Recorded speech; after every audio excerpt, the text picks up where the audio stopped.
Lamb ପଞ୍ଚାୟତରେ ଜଙ୍ଗଲୀ ଦନ୍ତାହାତୀ ଆତଙ୍କ।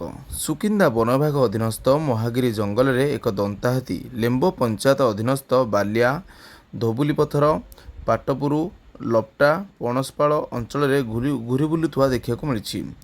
ମଙ୍ଗଳବାର ରାତି 1 ଘଟିକା ପର୍ଯ୍ୟନ୍ତ ବାଲିଆ ଏବଂ ଧୋବୁଲିପଥର ଗ୍ରାମରେ ଗ୍ରାମବାସୀଙ୍କୁ ହଟହଟା କରିଥିବା ବେଳେ ବାଲିଆ ଗ୍ରାମରେ ରାମଚନ୍ଦ୍ର ଟୁଡୁଙ୍କ ଘରକୁ ପଶି ଆଜବେଷ୍ଟ ଭାଙ୍ଗିଦେବା ସହିତ ତାଙ୍କର ଘର କାନ୍ଥ ଫାଟିଥିବା ଦେଖିବାକୁ ମିଳିଛି। ସେହି ଗ୍ରାମରେ ଥିବା କୁନା ଟୁଡୁଙ୍କ ଘରକୁ ମଧ୍ୟ ପଶିଥିବା ବେଳେ ନୂତନ ଭାବେ ସଂଯୋଗ କରାଯାଇଥିବା ତାଙ୍କର ବିଦ୍ୟୁତ୍ ତାରକୁ ମଧ୍ୟ ଜଙ୍ଗଲୀ ହାତୀ ଛିଡ଼ାଇ ଦେଇଥିବା ଦେଖିବାକୁ ମିଳିଛି।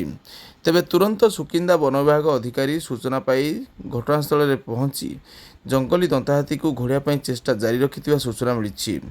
କ୍ଷତିପୂରଣ ପାଇଁ ବନ ବିଭାଗ ଅଧିକାରୀଙ୍କ ନିକଟରେ ସ୍ଥାନୀୟ ବାସିନ୍ଦାଙ୍କ ପକ୍ଷରୁ ଦାବି ହୋଇଥିବା ସୂଚନା ମିଳିଛି। କ୍ଷତିଗ୍ରସ୍ତ ବ୍ୟକ୍ତିମାନଙ୍କୁ କ୍ଷତିପୂରଣ ପାଇଁ ସ୍ଥାନୀୟ ଲୋକେ ଦାବି କରିଥିବା ସୂଚନା ମିଳିଛି।